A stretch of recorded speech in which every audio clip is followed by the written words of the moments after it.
네, 국내 코로나19 확진 환자 가운데 소아나 청소년이 500명에 이릅니다. 특히 소아 감염 사례가 잇따르자 의료계가 별도의 지침을 마련했는데요. 영유아의 경우 호흡 이상이 나타나면 곧바로 중증 환자로 분류해 입원 치료를 받게 하기로 했습니다. 백종규 기자입니다. 지난달 29일 경북 경산에서 생후 45일 된 영아가 엄마와 함께 코로나19 확진 판정을 받았습니다. 최연소 확진자입니다.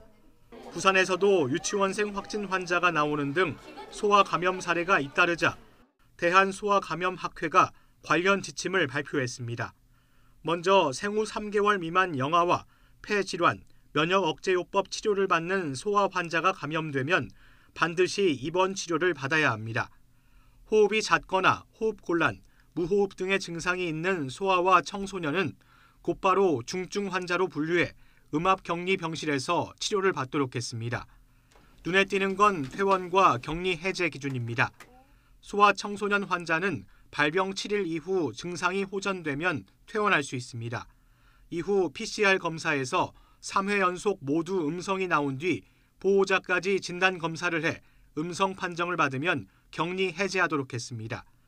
성인 환자는 24시간 간격 2차례 PCR 검사 후 모두 음성이 나오면 퇴원할 수 있고 또 퇴원한 뒤엔 자가 격리나 시설 격리되는데 발병일을 따져서 3주면 격리 해제합니다.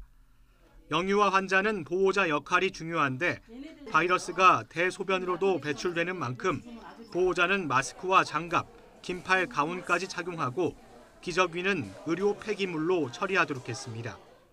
또 아이와 엄마가 함께 확진 판정을 받으면 모유 수유가 가능하지만 엄마만 감염됐다면 당분간 직접 수유를 중단하고 액상 분유를 줘야 합니다. 증상이 있는 경우에는 다시 이거를 직접 접촉을 하지 말고 따로 보관을 했다가 아이에게 수유를 하거나 그런 식으로 조금 격리를 하는 것도 필요하다고 생각합니다. 아이가 격리되는 동안 장난감은 최소한으로 사용하게 하고 사용한 장난감은 폐기하거나 반드시 소독할 것도 권고했습니다. YTN 백종규입니다.